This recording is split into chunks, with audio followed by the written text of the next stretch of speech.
बिस्मिल्लाहिर्रहमानिर्रहीम। अस्सलाम वालेकुम friends, evo mean evolution channel पे सुफियान आपको खुशामदीद कहता है। दोस्तों, आज की नई वीडियो में मैं आपको बताऊंगा कि जब आप यूके का वीज़ा अप्लाई करेंगे तो आपने कौन कौन से डॉक्यूमेंट जो हैं वो लगाने होंगे। दोस्तों, आप जिस भी कैटेगरी में यूके का वीज़ा अप्लाई करेंगे तो उसी सभी कैटेगरी के बारे में मैं आपसे डिस्कशन करूँगा। दोस्तों, आप जानते हैं कि जब भी आप वीज़ा अप्लाई करते हैं और डॉक्यूमेंटेशन की डिटेल देखते हैं तो सम टाइम जो है आपको कन्फ्यूजन होती है कि मैं तो जॉब करता हूँ, ये तो बिजनेस वाले लोगों की डिटेल लिखी हुई है और मैं बिजनेस करता हूँ तो जो जॉब वाले लोगों की डिटेल लिखी हुई है। तो दोस्तों, आपकी फैसिलिटी के लिए मैंने जो है वो अलग से डेडिकेटेड एक माइक्रोसॉफ्ट वर्ड की शीट पे जो है पूरी एक डिटेल बनाई हुई है, जिसमें मैं आपसे डिस्कस करूंगा उन लोगों के बारे में जो जॉब करते हैं वो कौन से डॉक्यूमेंट जो है लगाएंगे, उनके लिए अलग से मैंने डिटेल बनाई हुई है। और ऐसे लोग जो बिजनेस करते हैं उनके लिए अलग से एक शीट मैंने बनाई हुई है। इसी तरह दोस्तों, अगर आप अपने कंट्री में पाकिस्तान में है, इंडिया में है, बांग्लादेश में है, अगर आप अपने कंट्री में स्टूडेंट हैं तो आप कौन से डॉक्यूमेंट्स लगाएंगे, आप अगर नाबालग हैं तो कौन से डॉक्यूमेंट्स लगाएंगे, अगर आप गवर्नमेंट जॉब करते हैं तो कौन से डॉक्यूमेंट्स लगाएंगे, सभी की जो डिटेल है इसी वीडियो में मैं जो दोस्तों आपको बताने जा रहा हूं। दूसरा दोस्तों, मैं आपको यहाँ पे बताता चलूँ, अगर आप इंडिया, पाकिस्तान, बांग्लादेश, एशिया के किसी भी कंट्री से अगर यूके का वीज़ा जो है वो अप्लाई कर रहे हैं, जिस भी कैटेगरी में अप्लाई कर रहे हैं, तो ऑलमोस्ट इन्हीं डॉक्यूमेंट्स की ही आपको ज़रूरत होगी, जो आपको मैं बकायदा इस वीडियो में दिखाऊंगा। बकायदा दोस्तों, आपको ऑफिशियल वेबसाइट पे, जो ऑफिशियल वेबसाइट है रिक्वायरमेंट्स के हवाले से, जहाँ पे हर तरह की रिक्वायरमेंट्स के बारे में पूरी ब्रीफिंग है, आपको ऑफिशियल पहले वेबसाइट से ओवरव्यू दूंगा, उसके बाद जो है उसका लाइव डेमो देने के बाद आपको बकायदा माइक्रोसॉफ्ट वर्ड की शीट पे अलग एलैबोरेट करूंगा और आपको बकायदा इस वीडियो में बताऊंगा कि आपने कौन कौन से डॉक्यूमेंट्स लगाने के हैं, और इसके अलावा जो है आपको ये डॉक्यूमेंट्स मिलेंगे कहाँ से और किस तरह से आपने अपनी पूरी फाइल तैयार करनी है, पूरी डिटेल जो है इसी वीडियो में दोस्तों बताने जा रहा हूँ। तो दोस्तों, आइए चलते हैं लैपटॉप की स्क्रीन पे, और स्क्रीन पे जाने से पहले मेरे चैनल को सब्सक्राइब कर लें। हाँ जी दोस्तों, तो हम लैपटॉप की स्क्रीन पे आ चुके हैं। आप ये देख सकते हैं बकायदा गवर्नमेंट ऑफ यूके की ऑफिशियल आपको वेबसाइट जो है वो दिखा रहा हूँ, जिसमें स्टैंडर्ड विजिटर वीजा की पूरी डिटेल जो है वो लिखी हुई है। यहाँ पे एलिजिबिलिटी भी आप देख सकते हैं, इसको आप अच्छे तरीके से आप खुद भी पढ़ सकते हैं। इसका लिंक मैं नीचे डिस्क्रिप्शन पे जो है मैं दे दूंगा। तो दोस्तों, यहाँ पे जस्ट आपको ओवरव्यू देने के लिए मैं जस्ट आपको दिखा रहा हूँ। यहाँ पे जो है ज्यादा टाइम हम जो है वो स्पेंड नहीं करेंगे, क्योंकि आपकी फैसिलिटी के लिए मैंने अलग से एक सेपरेट भी जो है वो डेडिकेटेड डिटेल बनाई हुई है, जिसमें मैं आपको पूरी ब्रीफिंग दूंगा कि आपने कौन सा डॉक्यूमेंट्स कहाँ से तैयार करना है और कौन कौन से डॉक्यूमेंट्स की आपको जरूरत होगी। दोस्तों, सबसे पहले जो है आपने ऑनलाइन एक वीजा एप्लीकेशन फॉर्म जो है वो ये सबमिट करना होगा यूके के लिए। यह वीजा एप्लीकेशन ऑनलाइन फॉर्म किस तरह से फिल करना है, इसका अलग से एक डेडिकेटेड मेरी वीडियो मौजूद है, उसका लिंक नीचे डिस्क्रिप्शन में मौजूद है। आप देख सकते हैं कि जाके वो भी एक लाइव डेमो है, बकायदा जो है पूरी वीजा एप्लीकेशन फॉर्म जो है इसे लेकर जेड तक जो है मैंने बताया हुआ है, आपने किस तरह से फिल करना है आप देख सकते हैं। इसके अलावा दोस्तों, आपने जो है बकायदा सॉलिड प्लान और ट्रैवलिंग प्लान जो है एक बकायदा जो है वो पूरी आर्टनरी जो है वो बनानी होगी यूके के लिए, कि आप यूके का वीजा क्यों जो है वो अप्लाई करना चाह रहे हैं और आपकी जीने की वहां पे रीजन क्या है, आप कौन सी डेट को जाएंगे, कौन सी डेट को वापस आएंगे। इसको बकायदा आपने एक लेटर की सूरत में जो है वो बकायदा टाइप करना होगा। और इसी आर्टनरी को जो है जब आप वीजा एप्लीकेशन फॉर्म फिल करेंगे तो उसमें भी जो है आपने कुछ चीजें उसमें जाके जो है वो लिखनी होंगी, कि आपको डिटेल देनी होगी कि आपके जाने की वहां पे सॉलिड रीजन क्या है। दोस्तों, सॉलिड जाने की जो रीजन है उसको आप कवरिंग लेटर की सूरत में एक आप प्रिंट आउट उसका लेंगे, उसको कंप्यूटर पे टाइप करके, और इसमें मैं आपको यहाँ पे बताता चलूं कि सॉलिड रीजन में कुछ रीजन मैं आपसे डिस्कस भी कर लेता हूँ। मिसाल के तौर पर जो है आप किसी की बर्थडे सेलिब्रेट करना चाह रहे हैं, वहां पे जो है आप मेडिकल ट्रीटमेंट के लिए जा रहे हैं, या किसी की तीमारदारी के लिए जा रहे हैं, या आपको जाने का वहां पे ऑब्जेक्टिव किसी फ्रेंड एंड फैमिली मेंबर को जो है वो विजिट करना है, या आप टूरिज्म के पर्पज के लिए जा रहे हैं, यहाँ वहां पे कोई मीटिंग या कॉन्फ्रेंस या सिंपोजिया आपकी जॉब या आपके बिजनेस के रेलिवेंट वहां पे हो रहा है, उसके लिए आप जाना चाह रहे हैं, तो ये कुछ सॉलिड रीजन जो है वो आपकी जाने की वहां पे जो है वो हो सकती है। इसके अलावा आपको एक वैलिड कौमी शनाख्ती कार्ड जो है वो आपके पास होना चाहिए। इसके बाद जो है आपके पास एक वैलिड पासपोर्ट भी होना चाहिए, जो है जिसकी एक्सपायरी जो है जब आप यूके ट्रैवल करेंगे तो उससे ऑनवर्ड 6 माह की जो उसकी वैलिडिटी जो है वो होनी चाहिए। दोस्तों, आप जो है आगे FRC मैंने लिखा हुआ है। दोस्तों, FRC क्या होता है, ये बकायदा फैमिली रजिस्ट्रेशन सर्टिफिकेट जो एक होता है उसको FRC कहा जाता है। दोस्तों, ये दो तरह के FRC होते हैं, एक बाई मैरिज होता है, एक बाई बर्थ होता है। दोस्तों, FRC बाई बर्थ जैसे कि नाम से जाहिर है, इसमें आपके पेरेंट्स और आपके बहन भाई जो है वो शामिल होंगे, और जो लोग मैरिड हैं वो अपना marriage certificate for marriage FRC by marriage, जिसमें आपकी बेगम और आपके बच्चे शामिल हैं, वो वाला सर्टिफिकेट लेंगे। दोस्तों, ये FRC फैमिली रजिस्ट्रेशन सर्टिफिकेट जो है ये बकायदा आपको पाकिस्तान में जो है वो नादरा जो है वो जारी करता है। 1000 रुपीज जो है 1000 रुपया पाकिस्तानी आप उनको पे करेंगे, उसी वक्त 5 मिनट के अंदर जो है आपको नादरा जो है ये जारी करेगा और ये आपका कोई भी फैमिली मेंबर जो है अपना असर शनाख्ती कार्ड लेके जाके वहां पे दिखा के ये ले सकता है। तो दोस्तों जो मैरिड लोग हैं ये वो दोनों सर्टिफिकेट लेंगे, और जो अनमैरिड लोग हैं जिनकी शादी नहीं हुई, वो जो है गैर शादीशुदा है, वो जो है कायदा FRC ऊपर वाला जो है वो FRC लेंगे। दोस्तों यहाँ पे FRC के मामले में एक और चीज आपको लैबोरेट यहाँ पे करता चलूं, अगर आप यूके का वीजा अप्लाई कर रहे हो तो आपके पास यूके का इन्विटेशन स्पॉन्सर और मौजूद है, और यूके में रहने वाला बंदा जो है आपका क्लोज रिलेटिव है, तो आपने प्रूफ के तौर पर इसी फैमिली रजिस्ट्रेशन सर्टिफिकेट से अपना वो प्रूफ जो है वो बकायदा साबित करना होगा कि जिस बंदे के पास मैं जा रहा हूँ ये मेरा क्लोज रिलेटिव है, बहन है, भाई है, वालिद है, वालदा है, सिस्टर है, बेगम है, हस्बैंड है। तो इन दोनों सर्टिफिकेट से जो है आपने अपना बकायदा रिलेशन के तौर पर प्रूफ जो है वो देना होगा, एस्टैब्लिश जो है वो करना होगा। और दोस्तों ये FRC जो है ये अगर इंडिया और बांग्लादेश जो है जो वहां पे जो आपका कौमी शनाख्ती कार्ड बनाने वाला इदारा है वो जो है आपको जारी करेगा। अब दोस्तों आ जाते हैं, आपने अपनी 6 माह की बैंक जो स्टेटमेंट है वो लगानी होगी। इसके अलावा अकाउंट मेंटेनेंस लेटर भी लेना होगा। अकाउंट मेंटेनेंस लेटर क्या होता है दोस्तों, ये बैंक आपको जारी करता है, जिस पर लिखा होता है कि ये बंदा जो है इस फलां डेट से लेकर आज की डेट तक जो है ये हमारा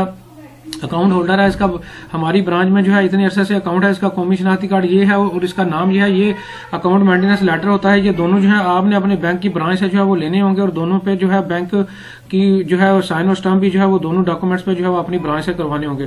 इसी तरह दोस्तों आपने एक टेम्परेरी एयर टिकट रिजर्वेशन भी जो है वो बुक करवानी होगी, जो आप किसी भी ट्रैवल एजेंट और टूर ऑपरेटर से जो है वो ले सकते हैं। ये उन्हीं डेट्स में आप अपनी एयर टिकट की रिजर्वेशन करवाएंगे जिन डेट्स में जो है आप यूके के लिए ट्रैवल कर रहे होंगे। दोस्तों आपने ये टिकट हरगिज परचेज नहीं करनी है, या फ्री में या बहुत 100 या 200 चार्जेस दे के एक टेम्परेरी एयर टिकट रिजर्वेशन करवाएंगे, और आपने जो है ये टिकट परचेज हरगिज नहीं करनी।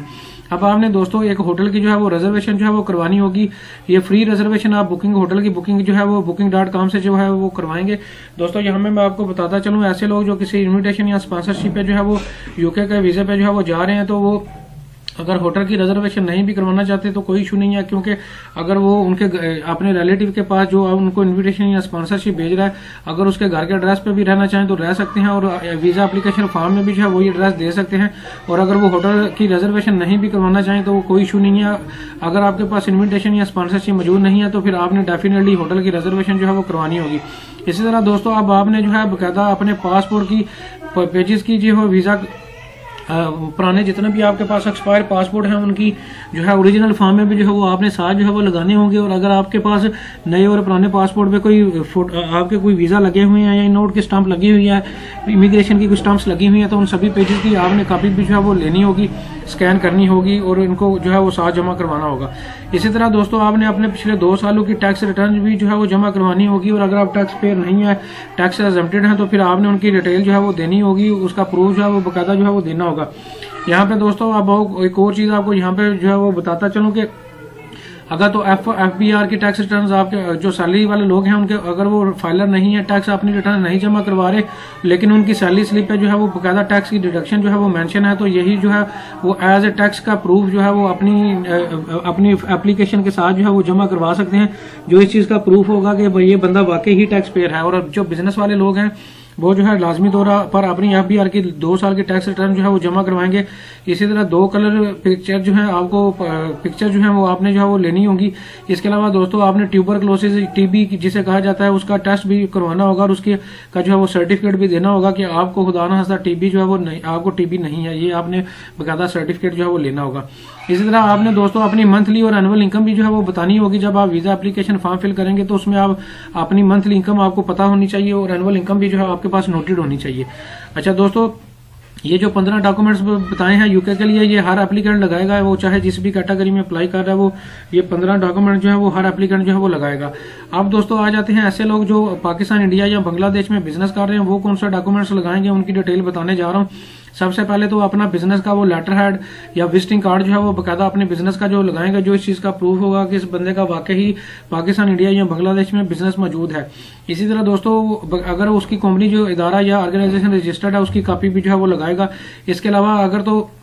दोस्तों वो किसी कंपनी ऑर्गेनाइजेशनल ट्रिप पे जा रहा है या वहां पे जो है उसके जाने का ऑब्जेक्टिव जो है वो बिजनेस है, वो बिजनेस वीजा अप्लाई कर रहा है, तो उसने जो है वो बकायदा उसका प्रूफ देना होगा कि वो यूके में अगर वहां पे जो है वो जा रहा है तो उसका जाने का जो ऑब्जेक्टिव है वो बिजनेस है, वहां पे फलां कॉन्फ्रेंस मीटिंग या सिंपोजिया हो रहा है, उसकी बकायदा उसने रिजर्वेशन करवानी होगी। जिस भी मीटिंग कॉन्फ्रेंस में वो अटेंड करने के लिए जाएगा उसकी जो है वो बकायदा उसने जमा करवानी होगी, रिजर्वेशन जो है बुकिंग की रिजर्वेशन जो है वो जमा करवानी होगी। इसी तरह दोस्तों यहाँ पे एक और चीज बताता चलूं, अगर आपका किसी इंडिविजुअल को आपको बिजनेस के लिए या वहां पे जो है वो विजिट करना चाह रहे हैं तो आप उसको जो है वो बकायदा इनवाइसेस आपके पास मौजूद हैं या शिपमेंट मौजूद हैं जो आप उसको बेचते हैं, एक्सपोर्ट करते हैं उसको चीजें, या मुख्तलिफ असाइनमेंट्स कंसाइनमेंट्स या शिपमेंट्स या इनवाइसेस आपके पास मौजूद हैं और उस बंदे से आपका प्रूफ जो है वो स्टैब्लिश हो रहा है, कनेक्शन जो है वो स्टैब्लिश हो रहा है बिजनेस का, तो वो भी आप प्रूफ के तौर पर साथ जो है वो लगा सकते हैं। तो दोस्तों ये बिजनेस वाले लोगों के लिए रिक्वायरमेंट थी। अब आ जाते हैं ऐसे लोग जो कि स्पाउस यानी कि कोई हस्बैंड अपनी बीवी या बीवी अपने हस्बैंड को यूके बुलाना चाह रहा है, तो वो जो है बकायदा निकाहनामा या मैरिज सर्टिफिकेट जो कि यूनियन काउंसिल से आपको मिलेगा उसको जो है वो बकायदा उन्हें प्रूफ के तौर पर जो है वो साल लगाना होगा। इसी तरह दोस्तों अगर कोई पाकिस्तान, इंडिया और बांग्लादेश में रहने वाला बंदा जो है वो वहां का जो है रेजिडेंशियल नहीं है, उसके पास वहां की नेशनैलिटी नहीं है, वो किसी और कंट्री का रिहायशी है और वो पाकिस्तान और इंडिया में और बांग्लादेश में रह रहा है, तो उसने वहां पे जो उसका लीगल जो स्टेटस होगा, उसका अपना जो वर्क परमिट होगा, उसकी वैलिडिटी की जो 3 माह की वैलिडिटी होनी चाहिए या जो भी उसका लीगल स्टेटस होगा उसकी प्रूफ उन्हें देना होगा। और जो पाकिस्तान, इंडिया में, बांग्लादेश में रहने वाले जो वहां के शहरी हैं वो अपना कौमी शनाख्ती कार्ड जो है वो लगाएंगे। ये नॉन जो सिटीजनशिप जिन लोगों के पास है वो जो है ये वाले डॉक्यूमेंट्स लगाएंगे। अब दोस्तों आ जाते हैं ऐसे लोग जो पाकिस्तान, इंडिया और बांग्लादेश में जो है वो जॉब करते हैं, गवर्नमेंट जॉब करते हैं, वो अपना एनओसी नॉन ऑब्जेक्शन सर्टिफिकेट जो है वो अपने गवर्नमेंट के इदारे से जो है वो बकायदा लेंगे, जो इस चीज का प्रूफ होगा कि ये बंदा ये बंदा जो है वो यूके जा सकता है, इसके यूके जाने की हम इसको परमिशन दे रहे हैं। अब दोस्तों अगर कोई बंदा रिटायर हो चुका है तो वो अपनी 6 माह की रिटायरमेंट की जो पेंशन बुक है उसकी स्टेटमेंट की जो है कॉपी जो है लगाएगा। अब दोस्तों आ जाते हैं ऐसे लोग जो पाकिस्तान, इंडिया और बांग्लादेश में स्टूडेंट हैं, वो किसी कैटेगरी में वीजा अप्लाई करने जा रहे हैं यूके का, वो कौन से डॉक्यूमेंट्स लगाएंगे उनकी डिटेल बताने जा रहा हूं। सबसे पहले अपने स्कूल, कॉलेज, यूनिवर्सिटी का एडमिशन लेटर या एनरोलमेंट लेटर की कॉपी जो है वो आप जो साथ लगाएंगे, जो इस चीज का प्रूफ होगा कि ये बंदा जो है वाकई ही पाकिस्तान, इंडिया या बांग्लादेश में जो है वो स्टूडेंट है। इसी तरह दोस्तों आपने अपने कॉलेज, स्कूल, यूनिवर्सिटी से बकायदा जो है वो छुट्टी लेनी होगी, लीव एप्लीकेशन लेनी होगी, उसकी भी आपने कॉपी जो है वो साथ लगानी होगी। बर्थ सर्टिफिकेट भी आपने अपना जो है वो दोस्तों जो है वो स्टूडेंट जो है उन्होंने अपना लेना होगा, लगाना होगा कि ये भी इस चीज का प्रूफ होगा कि ये इसकी उम्र जो है ये जो है वो स्टूडेंट है। और ये ऐसे लोगों के लिए 3 फॉर्मेलिटीज हैं जो कि स्टूडेंट हैं, उन लोगों के लिए कैटेगरी में बताने जा रहा हूँ। अब दोस्तों आगे जो है वो आपको ऐसे लोग जो अपने कंट्री में पाकिस्तान, इंडिया या बांग्लादेश में जॉब करते हैं वो कौन से डॉक्यूमेंट्स लगाएंगे उनकी डिटेल बताने जा रहा हूँ। सबसे पहले तो वो अपनी 3 माह की सैलरी स्लिप्स लगाएंगे। इसके अलावा अपनी जॉब लेटर दोस्तों क्या होता है, इसमें लिखा होता है कि ये बंदा, इसका नाम ये है, इसकी एनुअल सैलरी इतनी है, ये हमारी कंपनी ऑर्गेनाइजेशन में इतने अरसे से काम कर रहा है और इसका ये ओहदा है हमारे पास, इसको जॉब लेटर जो है वो कहा जाता है, ये आपने लगाना होगा। ये आपने अपनी कंपनी, फैक्ट्री या ऑर्गेनाइजेशन से जो है लेना होगा। इसी तरह आपने छुट्टी भी लेनी होगी, लीव एप्लीकेशन भी लगानी होगी। दोस्तों ये तीनों डॉक्यूमेंट्स जो है वो आपने अपनी कंपनी, फैक्ट्री या ऑर्गेनाइजेशन से बकायदा साइन एंड स्टैम्प के साथ जो है वो लगाने होंगे, ओरिजिनल फॉर्म में जो है वो एम्बेसी को जमा करवाने होंगे।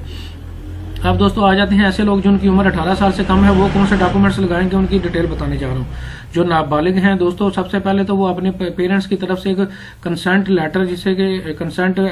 जिसे परमिशन लेटर यानी कि इजाजतनामे का एक एफिडेविट जो है वो अपने पेरेंट्स की तरफ से जमा करवाएंगे कि हम जो है इसको इजाजत दे रहे हैं, ये जो है इस पर्पज के लिए जो है यूके का जो है वो वीजा अप्लाई कर सकता है और जा सकता है। इसके अलावा दोस्तों आपने जो है वो पेरेंट्स की फोटोकॉपी जो है, अपने पेरेंट्स की फोटोकॉपी या पासपोर्ट की कॉपी भी जो है वो लगानी होगी, दोनों वालिदैन की। दोस्तों अगर आपके पेरेंट्स नहीं हैं, आप किसी और बंदे की सरपरस्ती में अपनी कानूनी जिंदगी गुजार रहे हैं और वो कानूनी सरपरस्त है, वो आपका यानी कि लीगल गार्डियन है, तो फिर आपने लीगल गार्डियन की तरफ से अपना एक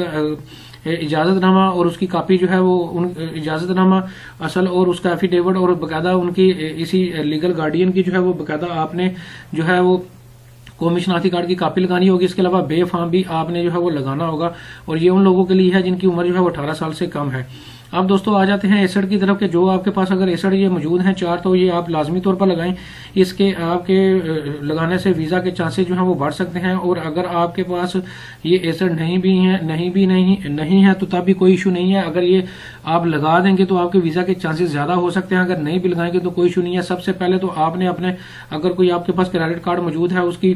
उसकी जो है समरी जो है स्टेटमेंट जो है वो आप लगा, क्रेडिट कार्ड की स्टेटमेंट जो है लगा सकते हैं। आपके नाम पे अगर गाड़ी मौजूद है उसके डॉक्यूमेंट्स की कॉपी लगा सकते हैं। आपके नाम पे गाड़ी या प्लाट मौजूद है उसकी जो है वो डॉक्यूमेंट्स की कॉपी लगा सकते हैं। अगर आपके पास चैम्बर ऑफ कॉमर्स की मेंबरशिप या कार्ड मौजूद है उसकी कॉपी भी जो है वो लगा सकते हैं। अब दोस्तों आ जाते हैं ऐसा बंदा जो यूके में मौजूद है, वो आपको इनविटेशन या स्पॉन्सरशिप भेज रहा है, वो कौन से डॉक्यूमेंट्स लगाएगा उनकी डिटेल बताने जा रहा हूँ। सबसे पहले तो दोस्तों वो आपको इन्विटेशन लेटर जो है वो भेजेगा, वो ऑनलाइन एक इन्विटेशन लेटर जो है वो फिल करके आपको जो है वो भेजेगा बकायदा। इसके अलावा वो अपने पासपोर्ट की कॉपी या अपने अगर तो उसके पास यूके का पासपोर्ट मौजूद है उसकी कॉपी, या फिर अगर वर्क परमिट है तो उसकी कॉपी जो है वो देगा। इसके अलावा दोस्तों 3 माह की बैंक स्टेटमेंट भी जो है वो अपनी जो है वो देगा। इसके अलावा 3 माह की सैलरी स्लिप भी आपको वो देगा, या अगर उसका कोई और सोर्स ऑफ इनकम है उसकी डिटेल देगा। अगर दोस्तों आप किसी ऑर्गेनाइजेशनल ट्रिप पे जा रहे हैं या किसी वर्क परमिट पे वहां पे जा रहे हैं तो फिर आपने जो है उस कंपनी ऑर्गेनाइजेशन से जो है वो अपना प्रूफ एस्टैब्लिश करना होगा और बताना होगा कि ये कंपनी जो है वो ऑर्गेनाइजेशन वहां पे जो है वो मौजूद है यूके में, और उसके वर्क परमिट पे मैं जो है वो अप्लाई करने जा रहा हूँ या ऑर्गेनाइजेशनल ट्रिप पे जो है मैं जा रहा हूँ, उसका बकायदा जो है वो आपने प्रूफ देना होगा और ये आपको ऑर्गेनाइजेशन वहां पे जो यूके में मौजूद है वो भेजेगी। तो दोस्तों ये पूरी वीजा एप्लीकेशन के रेफरेंस से जो भी रिक्वायरमेंट्स थी, जो भी वीजा अप्लाई करने के लिए आपको डॉक्यूमेंट्स की जरूरत होती है यूके के लिए, उनकी पूरी डिटेल आपको ए से लेकर जेड तक बता चुका हूं। अगर इसके बावजूद भी यूके के हवाले से आपका कोई क्वेश्चन हो तो आप कमेंट सेक्शन में पूछ सकते हैं। Thank you very much.